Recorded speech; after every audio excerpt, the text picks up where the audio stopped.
Que soy igual que cualquiera. Nada más que alguien tenía que transmitir los mensajes de la madre. Me voy con una paz espiritual muy grande. En San Bernardo los vivos disfrutan de ver sus muertos. Cuando yo lo traímos a enterrarlo, le pedí que saliera momia. La doctora me dijo, empezá a agradecerle a quien tanto le pediste por la salud de tu hijo, porque Agustín no tiene más el tumor.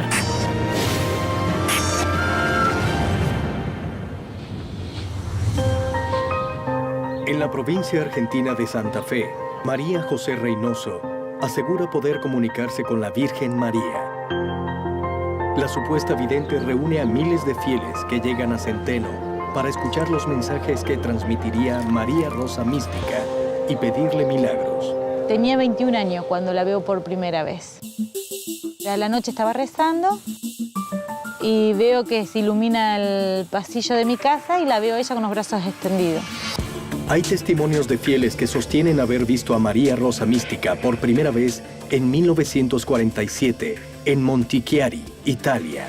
En la primavera de ese año, una enfermera llamada Pierina Gili manifestó que la Virgen María se le presentó en el hospital donde trabajaba. Según los devotos, desde las primeras apariciones, María Rosa Mística ayuda y da consuelo a todo aquel que esté enfermo o afligido. Las visiones siempre son un milagro de Dios. Todas las veces que ella ve y habla con la Virgen, siempre es un hecho milagroso, siempre. Le vamos a dar gracias a nuestra Madre Celestial. María José asegura recibir hace más de 20 años pedidos de la Virgen que ella trata de cumplir con devoción. ¡Viva la Virgen! A lo largo de la historia, en muchos ambientes católicos han ocurrido supuestas manifestaciones de la Virgen María. Algunas de estas apariciones han terminado creando los lugares más multitudinarios del culto católico. A través de los siglos en la Iglesia se han dado muchos casos de apariciones. Ahora, últimamente parece que eso ha arreciado, pero también hay que ver que han arreciado los problemas de la humanidad. Las advocaciones marianas son apariciones de la Virgen María, de la misma Madre de Jesucristo. Lo que sostiene la tradición es que la misma Virgen fue llevada al cielo sin que muriera. El 13 de julio de 1947, según los devotos, María Rosa Mística se habría presentado por segunda vez en el hospital de Montichiari, portando en esa ocasión 3 rosas sobre su pecho. Tras esa manifestación, enfermos del hospital se habrían curado sin explicación alguna. Todos los 13 conmemoramos el Día de Nuestra Madre.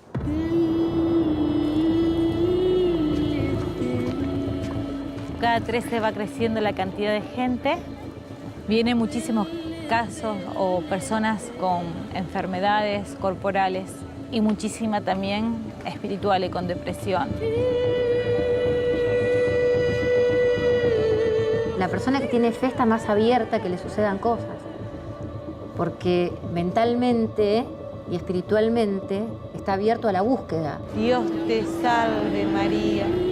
Centenares de personas se acercan al campo oratorio de la localidad de Centeno para pedir por diferentes enfermedades, con la esperanza de ser sanados. La madre me fue preparando muy de a poco, hasta que un momento me dice que iba a suceder algo especial con cada persona, que iban a caer en un descanso espiritual. O sea que la madre va intercediendo, los va tocando y van cayendo. En el momento que tú estás sometido a ciertos ambientes, puedes sentir más allá de lo que tú crees poder sentir.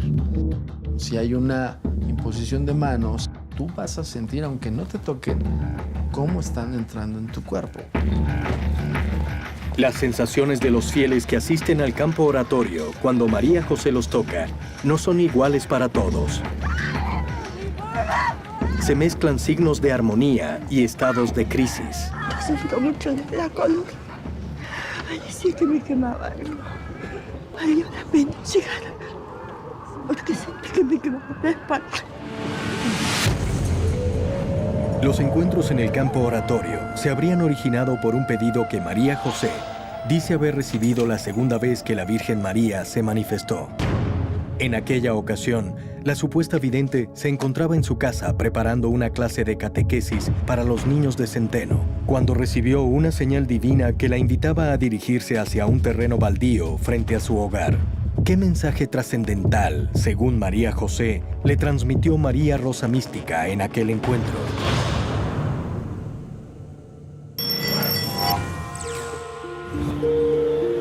En el municipio colombiano de San Bernardo, un extraño fenómeno sorprende al mundo desde hace más de 50 años. En el cementerio local, muchos cadáveres se convierten en momias, lo que es considerado por los habitantes como un milagro.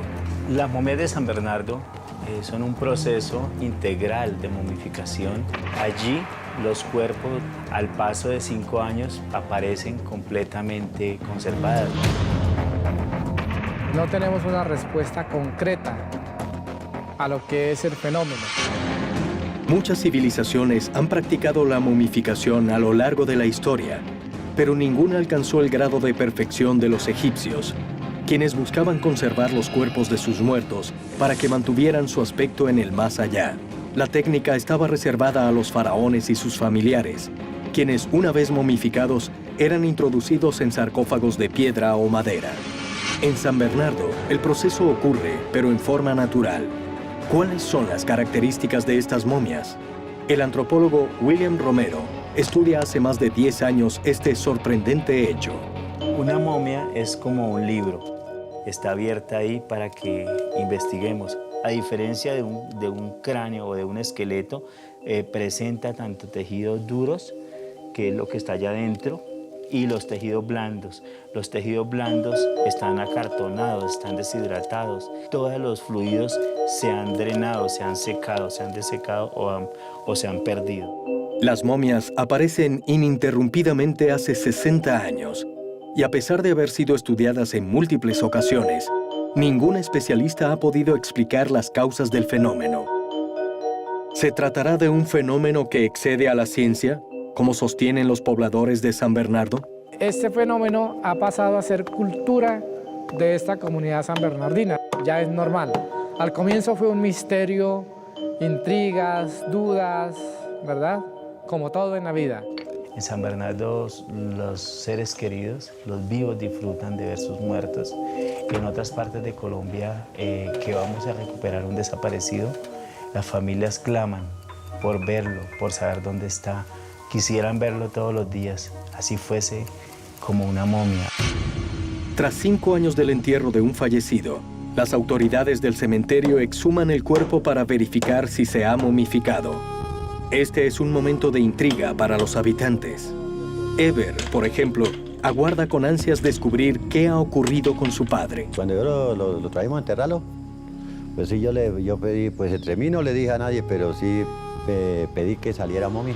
No todos los cuerpos que salen momificados allí son llevados al mausoleo, porque se les respeta siempre la decisión y la libertad a las familias de esos seres queridos que están ahí. Cada caso de momificación genera un dilema familiar. ¿Qué hacer con el cadáver? Luego de varias discusiones, Ever y su familia han decidido dejar a su padre en el museo, en caso de que su cuerpo resultara momificado. Pues había un hermano que como que no quería, pero tomamos la decisión entre toda la familia de dejarlo para los nietos y todos que estaban pequeños, pues ya que mañana tienen unos 8 o 10 años, y todavía los trae uno mismo y vean ahí, ese era su abuelo. ¿Por qué ocurre este fenómeno? ¿Se cumplirá finalmente el sueño de Ever de poder ver a su padre momificado en el museo del cementerio?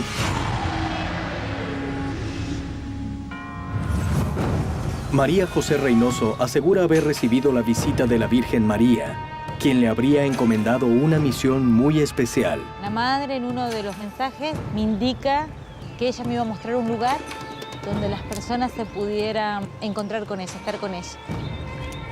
María José cuenta que la voz le indicó el lugar donde los fieles deberían reunirse para orar.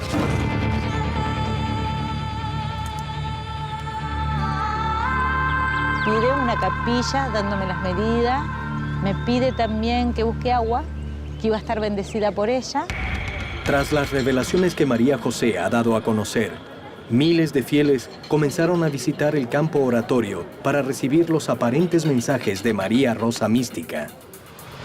El párroco de Centeno, Benjamín Zanotelli, apoya a María José y sus proclamadas revelaciones, por lo que debió enfrentar apercibimientos de sus superiores provinciales. El arzobispo envió una comisión de 4 sacerdotes, pero a mi forma de ver no pudieron orientarlo al arzobispo a mi forma de ver personal por el motivo de que no tenían competencia ni experiencia por lo que se refería a estos casos de apariciones de la Virgen.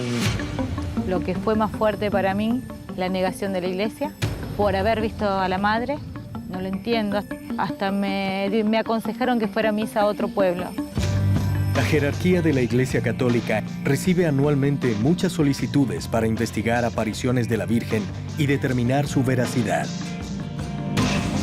La Iglesia Católica es la que se reserva, en último término, la potestad de declarar cuando una imagen de María, una aparición mariana es genuina y cuando es producida por una mente enfermiza de una persona que está tratando de engañar a la humanidad con sus manifestaciones. Lamentablemente, el Vaticano se maneja con un concepto anticuado de milagro. Hoy la teología ha avanzado y dice, el milagro no importa si tiene explicación, es cuando sucede algo extraordinario que la fe de uno le dice que está presente Dios ahí. En Argentina, el Arzobispado de Santa Fe ha mostrado cierta resistencia a aceptar las visiones de María José. A pesar de esto, el número de devotos que se acercan al campo oratorio crece mes a mes. Hay mucha gente que critican porque no saben en realidad. No vinieron, no ven, no prueban. Te da bronca. Y vos decís, después los ves en el suelo y decís, bueno, ahí tenés. Para que vean que sí está María. María Rosa es una devota de la Virgen que recibió un preocupante diagnóstico tras una ecografía de rutina. Descubren de que yo tengo un nódulo en la mama derecha. Me entero de los milagros que hacía Rosa Mística en Centeno. Lo único que le pido a la Virgen, porque otra cosa no se me había ocurrido, es que por favor que sea benigno. María Rosa, además de asistir todos los días 13 al campo oratorio, seguía bajo la observación médica de Jerónimo Costa, quien la había diagnosticado. La paciente en estos 7 meses que se hizo las 2 ecografías donde se constata el nódulo, no tomó ningún tipo de medicación ni hizo, que yo sepa por lo menos, algún tratamiento que se le haya indicado. Desesperada y con mucho temor por su vida, María Rosa decidió depositar todas sus esperanzas en la Virgen María. Asistió al campo oratorio y recibió una imposición de manos por parte de María José. Se desvaneció ante la presencia de la supuesta vidente y en su próximo chequeo recibió una noticia sorprendente. Cuando me van a hacer la ecografía para la punción, me pasan 2 o 3 veces el aparatito de la ecografía y no encuentran el nódulo. Nunca tuve una paciente que, teniendo certificado el nódulo, que haya desaparecido. El nódulo aparece en una ecografía y desaparece en la otra como por arte de magia. Los técnicos y el médico descartan un error en el muestreo. ¿Es posible que esta anomalía se haya reabsorbido sin tratamiento? ¿O la fe de la paciente habrá tenido que ver en la asombrosa recuperación? Me voy con una paz espiritual muy grande que es muy difícil de explicar. Y cada vez que me pasa esto, siento que como mi fe acrecienta cada vez más. En Centeno son muchos los devotos que creen que la Virgen cura a través de María José.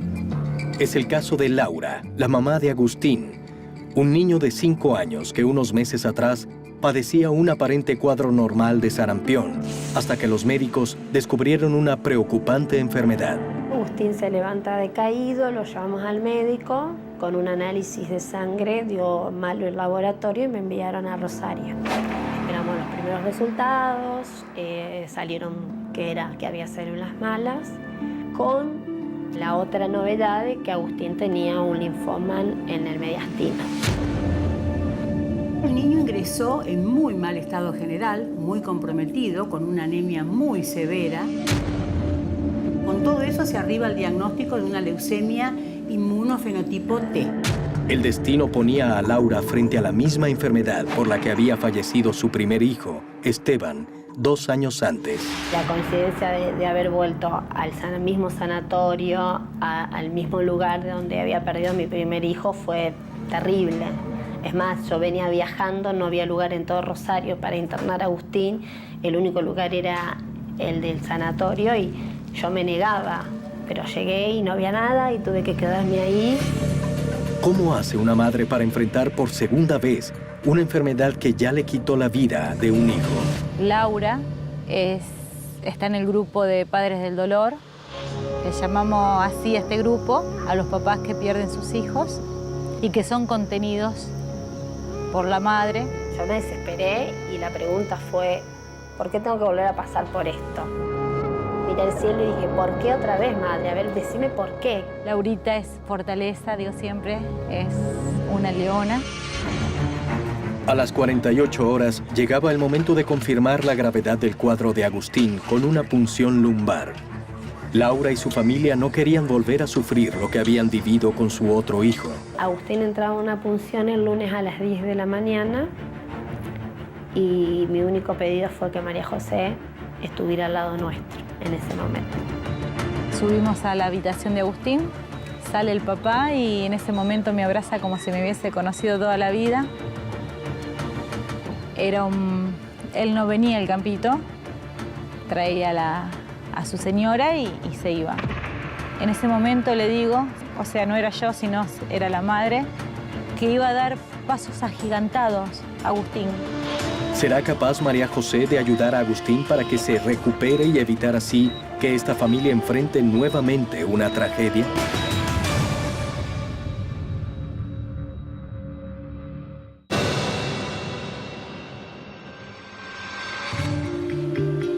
Desde finales de la década del 50, en San Bernardo, Colombia, aparecen inexplicablemente cuerpos momificados en el cementerio. Semana a semana, en la radio local, el periodista Jorge Villamayor anuncia la lista de momias para que los familiares se acerquen a reconocerlas. Atención para todos los oyentes, los familiares que tienen cuerpos sin identificar en la cripta debajo de la capilla del cementerio. Cuerpos identificados 27, cuerpos sin identificar en bolsas 40. Bebés momificados sin identificar 6, bebés identificados 3, momias sin identificar 33, momias identificadas 1. De no aceptarse serán trasladados estos restos a una fosa común o serán llevados hacia Girardot para su cremación. Cuando se va a realizar una exhumación hay bastante curiosidad. Vienen muchos familiares, vienen muchos amigos de la persona fallecida y se agrupan, se reúnen en el momento de la exhumación. La curiosidad más grande es saber si salió momia o no salió momia. Entre tantas familias que aguardan la exhumación en el cementerio, se encuentra Eber, nervioso por conocer qué ha ocurrido con el cadáver de su padre. Cuando el sepulturero abre el ataúd, el cuerpo no está desintegrado. Salió momificado. El sueño de Eber se ha cumplido. Desde ahora podrá visitar a su padre momificado todos los días en el museo. Llegamos y lo destapamos y lo sacamos hacia afuera. Y ya lo miramos y ya estaba todo seco. No se había descompuesto ni nada, pues pensamos entre la familia dejarlo como momia aquí para San Bernardo. Por eso cuando encuentro una momia, entonces lo que hago es la miro bien y le aviso a la familia si desean dejarla o si desean pasarla al osario. Nos da alegría verlo y los nietos les da ganas, ojalá ya tuviera a mi abuelito para ir a verlo. Es un orgullo para uno verlo ahí nuevamente y para la familia y todo. En otro sector del cementerio se encuentra el depósito donde se guardan los cuerpos que sí fueron momificados. La única persona autorizada a ingresar allí y ordenarlos es Juan Carlos Velandia, el sepulturero. Ellos salen enteriticos con su cabello, con toda la piel pegada al huesito. Pues sí hay que tratarlos con cuidado, pero uno los alza de la cintura y a ellos no se les cae nada. ¿Qué factores influyen para que los cuerpos alcancen tan perfecta conservación? ¿Serán causas que afectan a los habitantes de San Bernardo en vida? ¿O como muchos expertos sostienen, será por las condiciones del cementerio? La arquitectura fúnebre del cementerio yo pienso que representa un elemento muy importante dentro del proceso de conservación de los cadáveres. En el cementerio hay como una especie de microclima que facilita la conservación de estos cuerpos. Creo que por el clima más que todo. El biólogo de la Universidad El Bosque de Bogotá, Wilson Salazar, llega al cementerio de San Bernardo para realizar un análisis integral de las estructuras funerarias y evaluar las posibles causas que faciliten las momificaciones. No hay un sitio específico en donde en el mausoleo haya la momificación. En algunos momentos en el primer nivel, otros en el segundo nivel, otros en el nivel de arriba. No hay un parámetro que nos diga que hay una constante. Los suelos de San Bernardo son de origen volcánico. Está el cementerio en una pendiente, con lo cual la mayoría de las bóvedas están semienterradas, con lo cual la temperatura de conservación de estos cadáveres es constante. Según estudios realizados en la ciudad mexicana de Guanajuato, donde también se registran casos de momificación, la alcalinidad del suelo y su sequedad pueden ser una combinación ideal para evitar la proliferación de los microorganismos encargados de descomponer la fauna cadavérica. Wilson Salazar extrae muestras del suelo del cementerio para comprobar su acidez por medio de una determinación de pH y otra de conductividad. ¿Tendrá realmente esta variable influencia en la conservación de los cuerpos? ¿Alcanzará por fin el biólogo una explicación para el enigmático fenómeno?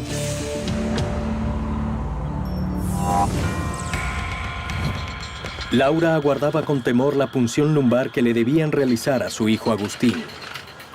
2 años antes, su primer hijo había atravesado el mismo proceso y finalmente había fallecido por una leucemia. Esta vez no quería que la historia se repitiese y solicitó la ayuda de María José para afrontar el doloroso trance. El niño lo colocamos con suero, simplemente con eso, como para poder regularlo, y necesita una transfusión porque estaba descompensado, hasta que el día lunes hacemos las punciones correspondientes para el diagnóstico. Luego de haber recibido el diagnóstico de Agustín, Laura, sin dudarlo, le pidió a María José que se acercara al hospital. Ella y su familia la necesitaban desesperadamente. Le dije que iba, pero que iba como amiga, como a estar con ella, que simplemente lo que pudiera rezar y nada más. Ella me dice que sí, que lo sabía, pero que fuera, por favor. Ella acudió a mi llamado, entramos a la habitación con Agustín, frotó sus manos y fue directamente al pecho y a la espalda, a la altura de donde Agustín tenía el tumor. ¿Cómo sabía María José el lugar donde Agustín tenía el tumor? ¿Es posible que María Rosa Mística la guíe en este tipo de casos y pueda curar a Agustín a través de las manos de María José? Y el milagro empieza a los 8 días, cuando la doctora nos informa que no había más células malas. Esta es la radiografía del día del ingreso en el caso de Agustín. Todo esto eran células malignas. Al cabo del día 8 tenemos esta imagen recuperada. Esto no es que sea insólito, muchísimos niños tienen esta evolución. Lo extraño fue, ¿dónde fueron esas células? No hubo síndrome de lisis tumoral evidente ni manifestación alguna de toda esa ruptura de las células.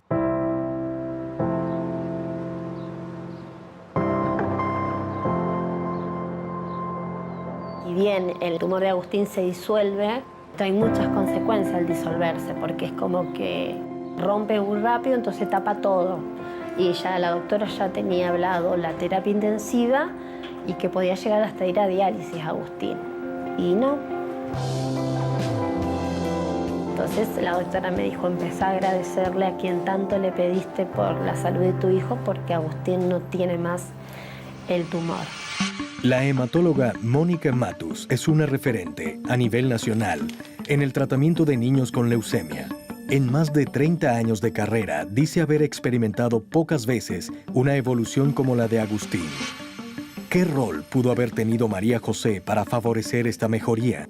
¿Existirá algún tipo de intervención divina para explicar esta recuperación que sorprende a la ciencia? No tengo una explicación muy lógica, pero no descarto la posibilidad Porque pienso que, bueno, los médicos tenemos que manejarnos, como dije, con rigor científico, pero también estar abiertos a que, bueno, puede haber otras personas que tengan otra posibilidad y a través de ello manifestarse la Virgen, Dios o, bueno, como sea. Que alguien haya intervenido para que a través de su imposición de manos fuera curado totalmente, ahí estaríamos en presencia de una intervención, de una gracia o de un elemento que va más allá de lo natural y que explica por qué alguien queda totalmente curado y es por tanto un milagro. Según los seguidores de María José, en Centeno, la Virgen María no solamente cura a través de las manos de la presunta vidente, sino también por medio de agua bendita que brota de lo que ellos llaman fuente de sanación. Para ingresar a la fuente de sanación no es necesario tener ningún mal físico, podemos tener algún problema espiritual.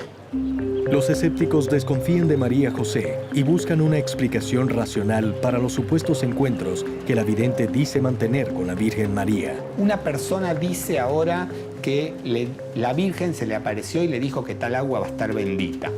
Podría llegar a tener esa persona algún problema neurológico o podría simplemente estar mintiendo. Eso a lo mejor es una enfermedad que se llama lupus eritematoso sistémico, que es una inflamación por un anticuerpo que tiene el propio cuerpo contra unas arterias que están en el cerebro. Entonces, ¿qué tiene? Una crisis hallucinatoria.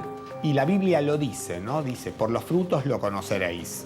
Entonces, si uno ve que esa persona se dedica a hacer algún tipo de proselitismo que sirva para juntar personas que entregan su dinero para conocer el santuario y vende agua bendita, es más probable que sea un mentiroso. Si bien el dilema sobre la existencia o no de apariciones aleja a los fieles de la ciencia, existe un hecho que puede comprobarse objetivamente: el pozo con agua del campo oratorio. ¿Tendrá alguna diferencia esta agua con la que se puede encontrar en el resto de Centeno? ¿Es posible que tenga propiedades sanadoras, como asegura María José?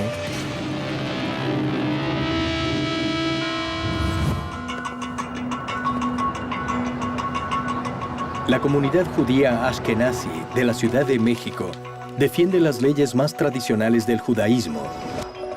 Se apega incondicionalmente a las enseñanzas de la Torá, su sagrada escritura, y reconoce infinidad de milagros que el pueblo judío ha recibido en su historia. Que los judíos como tal están ligados casi su vida con el milagro. Son el pueblo elegido desde el principio de los tiempos. Consideramos que cada respiro es un milagro, que la vida es un milagro, cada nacimiento es un milagro. La tradición judía es prolífica en milagros. Quizás su mayor hecho maravilloso se encuentre en el éxodo de los israelitas de Egipto en busca de la tierra prometida. Según el texto bíblico, luego de atravesar el Mar Rojo guiado por el profeta Moisés, el pueblo hebreo abandona la esclavitud y adquiere identidad como nación. La religión se lleva a cabo por medio de la colectividad. Tú no puedes ser un judío practicante en la soledad.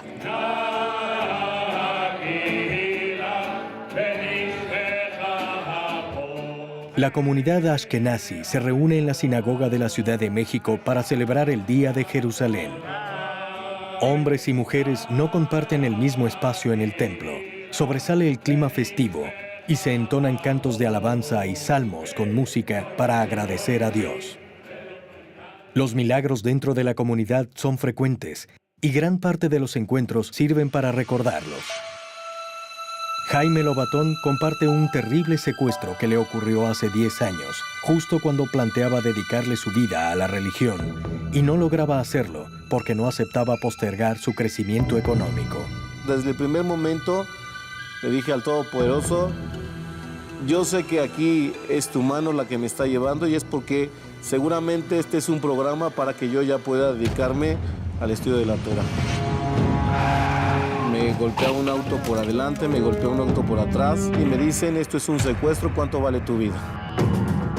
Jaime fue confundido con un empresario y llevado a una vivienda precaria en las afueras de la Ciudad de México. Allí permaneció cautivo y sufrió dolorosas torturas. Según sus dichos, fue en ese momento que se acercó a un diálogo mucho más íntimo con Dios. Había una persona que era el dueño de la casa donde a mí me tenían.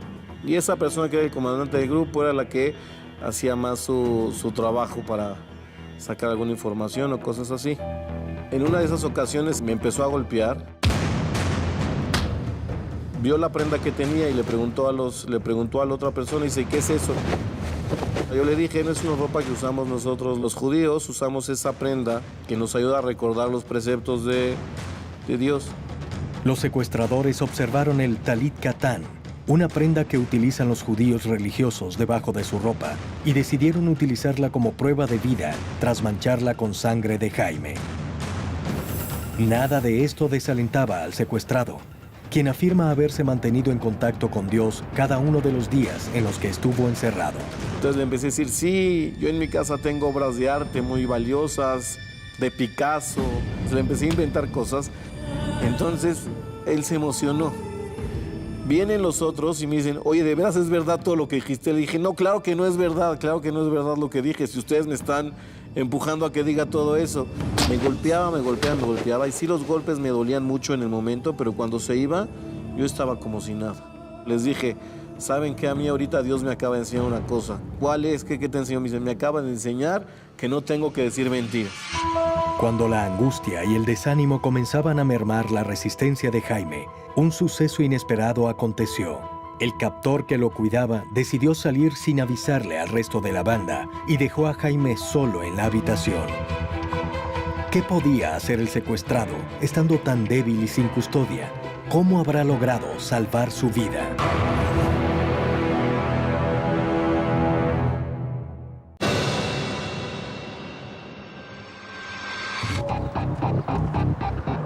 Jaime Lobatón llevaba más de un mes secuestrado cuando sorpresivamente su captor lo dejó sin custodia, tirado en la habitación. A pesar de que era su oportunidad para escapar, no tenía fuerzas para hacerlo. En ese momento, lo que él considera un milagro aconteció.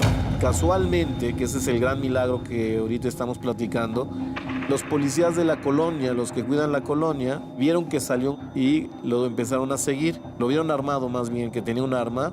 Le dijeron, ¿y esta arma qué pasó? ¿De qué se trata? Se asustó y les dijo todo. ¿Habrá sido una mera casualidad o un designio de Dios que Jaime recuperara la libertad sin que se pusiera en riesgo su vida a través de un rescate violento? A veces nosotros pensamos que algo milagroso es algo fuera de lo natural. Pero de acuerdo a lo que nosotros pensamos, o sea, de lo que es nuestra tradición, lo más milagroso que hay es saber que hay una supervisión particular del Todopoderoso. Como Jaime Lobatón relaciona su rescate con un milagro, los judíos también creen que cada episodio de sus vidas es un regalo de Dios. Incluso muchos creen que la supervivencia misma del pueblo tras tantas penurias representa también un milagro. La sobrevivencia del pueblo judío quizás es un milagro en sí misma, porque con tantas persecuciones, con tantos planes de aniquilamiento, mucha gente podría considerarlo un milagro. Decía Mark Twain que incluso la existencia del pueblo de Israel después de tanta persecución es un milagro, y que no se hayan desaparecido entre las naciones, también eso lo vemos como un milagro. Esta tradición ancestral judía de considerar cada acto de sus vidas como un milagro puede quitarle un poco de espectacularidad o sorpresa al término. Sin embargo, esta sencillez en la aceptación de los milagros es la que lleva a sus seguidores a ser muy agradecidos con su Dios y a demostrar tanta devoción que los mantiene unidos como pueblo desde hace más de 3000 años.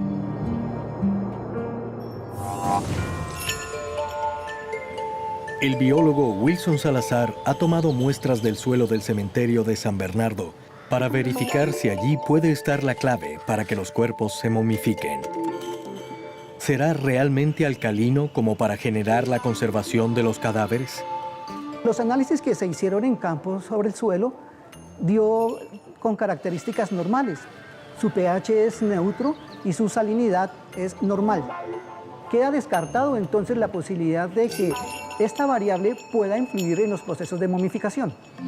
Una vez descartado el factor suelo, los especialistas exploran otras alternativas, entre ellas la alimentación. Se investigan dos frutos, la guatila y el balú, que son consumidos masivamente por los pobladores de San Bernardo. El biólogo de la Universidad del Bosque, Wilson Salazar, visita a Carlos Peñuela, un agricultor sanbernardino, para conocer más sobre el método de cultivo de estos frutos y evaluar si es posible que intervengan en el proceso de momificación. Esa es la mata de guatila. ¿Y esos son qué, los frutos? Esos son los frutos, esa es la guatila, esos son los frutos. Ah, mire, aquí hay uno. Ya hay una guatila. Una pregunta. De la guatila, ¿qué es lo que se come? Para el seco se abre así, 4 pedazos. Pero para en sopa, entonces se pela, se pela para... se le quita esto. A pesar de lo que muchos colombianos creen, la guatila no es un producto autóctono. En tiempos prehispánicos ya se cultivaba en el sur de México y Guatemala. Los mayas y aztecas consumían guatila en abundancia. De hecho, del náhuatl chayotl deriva el nombre actual que se le da en México, chayote. Yo hacía ejercicios con los estudiantes, cortábamos una de estas legumbres, la dejábamos por 10 días y no se oxidaba como se oxidan la mayoría de las frutas. Acá en la zona tiene la importancia de que dicen que eso es muy saludable y que por eso es que hay las momias. Los antioxidantes favorecen el retraso del envejecimiento en las personas. El balú aporta gran cantidad de proteínas y 7 de los 9 aminoácidos esenciales para la vida y fundamentales en la síntesis de tejido muscular. ¿Estará en estas propiedades la clave de la conservación cadavérica? Estos frutos poseen otra singularidad. En San Bernardo, crecen naturalmente sin abonos químicos. Es la única comida que se come sin abonos químicos. Porque el resto, toda la otra comida, desde que la siembra usted, es con abonos químicos. La guatila y el balú aportan funciones antioxidantes, de regeneración de tejidos. Además son cultivadas sin abonos químicos. ¿Bastarán todas estas propiedades para impedir la descomposición de los cadáveres de San Bernardo? Todos estos elementos que la gente adquiere en vida seguramente se van a reflejar en estos cadáveres. La respuesta que explique por qué algunos cadáveres se momifican parece estar más cerca. El biólogo Wilson Salazar intentará develar el misterio tras una serie de estudios en laboratorio. ¿Encontrará alguna razón científica para el fenómeno? ¿O tendrán razón aquellos que lo justifican como un milagro?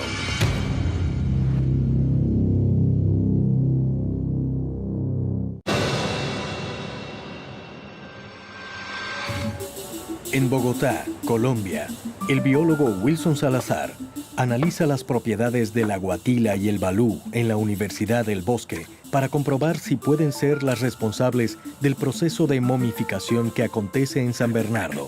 Hay varias frutas, alimentos que poseen esta característica, neutralizar muchos compuestos que se forman en nuestro propio metabolismo, la producción de radicales libres, que son los peligrosos, son los que producen envejecimiento.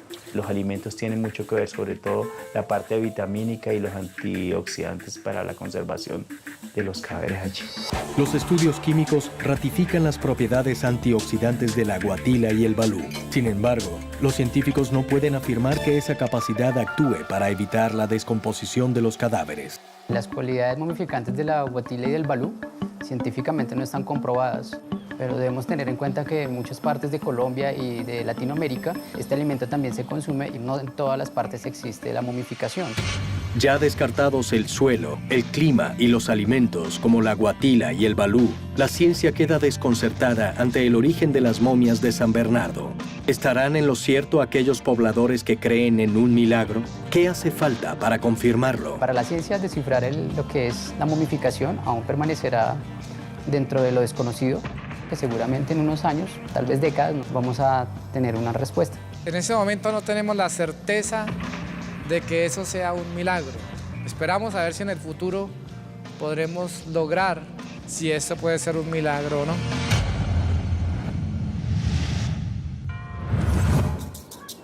En Argentina, María José Reynoso asegura que la Virgen María le señaló un lugar donde levantar un campo oratorio y un punto exacto del terreno donde perforar para obtener agua pura. Se hace la perforación y ella a las 10 de la noche desciende a bendecir el agua.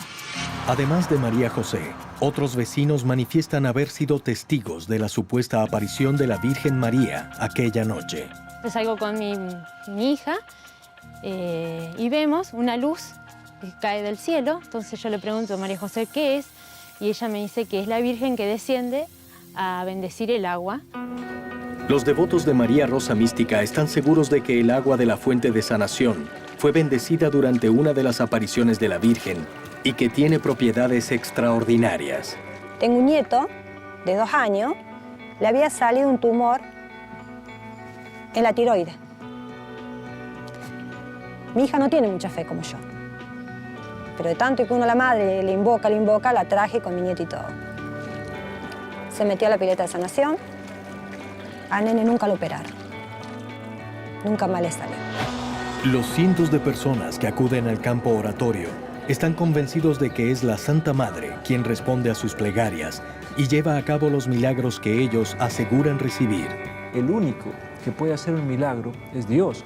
La Virgen María no puede hacer milagros, los santos no pueden hacer milagros, porque son seres humanos, y un ser humano no puede hacer un milagro. Los santos no los podemos adorar, a la Virgen tampoco la podemos adorar. Ella sería la primera en rechazar que la adoraran, porque ella no le quiere robar a su hijo lo que se le debe a él, que es la adoración. A pesar de que muchos especialistas niegan que la Virgen María tenga una gracia divina para producir milagros, María José y sus seguidores aseguran que el pozo obtenido en el campo oratorio es el único con agua apta para el consumo en todo Centeno y lo atribuyen a una intervención de María Rosa Mística. Es un agua dulce, es un agua que no tiene arsénico, tiene muy mínimo el nivel permitido, cuando en la zona no hay agua buena. Diego Golombek y un equipo de investigadores de la Universidad Duade analizan las propiedades de las napas subterráneas del pueblo santafesino. Acá nos llegó el análisis del agua que sale del grifo en Centeno, el agua que debiera tomar o no tomar la gente. Recibimos el análisis del ENRE, del ente regulador de la provincia de Santa Fe, y efectivamente no era un agua apta para consumo, tenía muy altos niveles de arsénico y también altos niveles de otras sales que la hacen que realmente no se pueda consumir. 80 microgramos por litro de arsénico, muy por arriba de lo recomendable. Este agua no se puede tomar. Esto te mata directamente. Esto es un veneno que crónicamente te empieza a dar un montón de síntomas. Realmente este agua no se puede tomar. Una vez confirmado que el agua de la red pública de Centeno no es apta para el consumo humano, como aseguraba María José, los científicos analizarán una muestra del campo oratorio para corroborar si allí sí es potable. Esta la trajeron de la fuente, ¿sí? De la fuente del campo oratorio ahí de Rosa Mística. Esta es la que la gente toma. Es esa. ¿Será posible, como sostiene la presunta vidente, que María Rosa Mística haya obrado un milagro en ese manantial? ¿Tendrá alguna diferencia esa agua con la que se extrae de cualquier grifo en Centeno?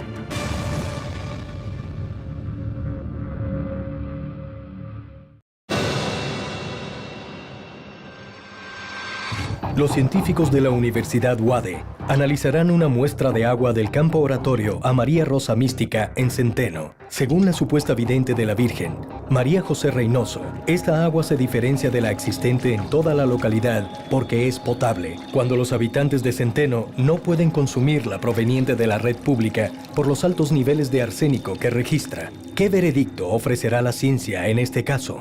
El resultado general es que es agua normal, inodora, no tiene residuos que la otra tenía. Es alcalina, fíjate, también tiene un pH de 8, nada grave. Sí, bajaron los sulfatos, bajaron los sólidos disueltos. La que a mí más me interesa es la concentración de arsénico. Perfecto, esa la tenemos acá, ¿sí? Y tiene exactamente una concentración de 0,005 miligramos por litro de arsénico. Y acá teníamos 80 microgramos por litro, o sea, 0,08 miligramos por litro. 10 veces más que en esta. El agua del manantial del campo oratorio de Centeno, Santa Fe, a diferencia del agua que sale del grifo, es potable y es apta para el consumo. Es una mera casualidad que el único pozo con agua potable registrado en Centeno sea el del campo oratorio donde los fieles dicen que se manifestó la Virgen María. ¿Puede haber tanta diferencia en los resultados de pozos que se encuentran tan cerca entre sí? Lo que podría estar ocurriendo es que el agua del manantial del campo oratorio salga de una napa diferente a la napa de la cual se está tomando agua para el agua corriente y para el grifo del pueblo, y que esta napa no esté contaminada. Es curioso que esté tan localizada. Ya se ha comprobado que el agua de la fuente de sanación, a diferencia de la del resto de Centeno, sorprendentemente es potable. ¿Tendrá también propiedades sanadoras, como señalan los fieles? Tengo la esperanza de que sea reconocido por la Iglesia como quiere ella. El debate sobre la veracidad de la aparición de la Virgen María en Centeno sigue enfrentando a los especialistas religiosos. Cuando alguien ve a la Virgen, ve a un santo, se sale de la fe, porque Jesús dice, felices los que creen sin ver. O sea que los que ven, tienen visiones de la Virgen, son infelices. Si yo no tengo creencias, pues no existe ninguna de las cosas fuera de mi creencia. Si yo tengo creencias, existe. No puedo negar lo que no existe. Sin importarle las opiniones adversas, María José dice que seguirá cumpliendo los pedidos que le hace María Rosa Mística en sus supuestas apariciones. No me siento especial. Siento que soy igual que cualquiera. Nada más que alguien lo tenía que hacer. Alguien tenía que transmitir los mensajes de la madre. Bueno, me tocó a mí. ¡Viva la Iglesia! Los fieles, por su parte, continúan asistiendo al campo oratorio, buscando ayuda física y espiritual.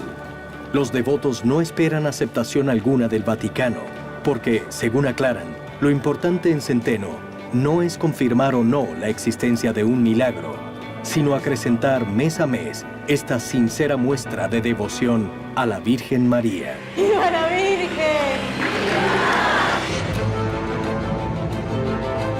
¿Por qué se siguen buscando explicaciones racionales para fenómenos íntimamente relacionados con la fe? ¿Qué se esconde detrás de estos hechos inexplicables como para seguir maravillando a las personas aún en tiempos tan apegados a la racionalidad y la tecnología? ¿Existe un límite que la ciencia no puede alcanzar y la fe se torna en la única opción para conseguir la sanación?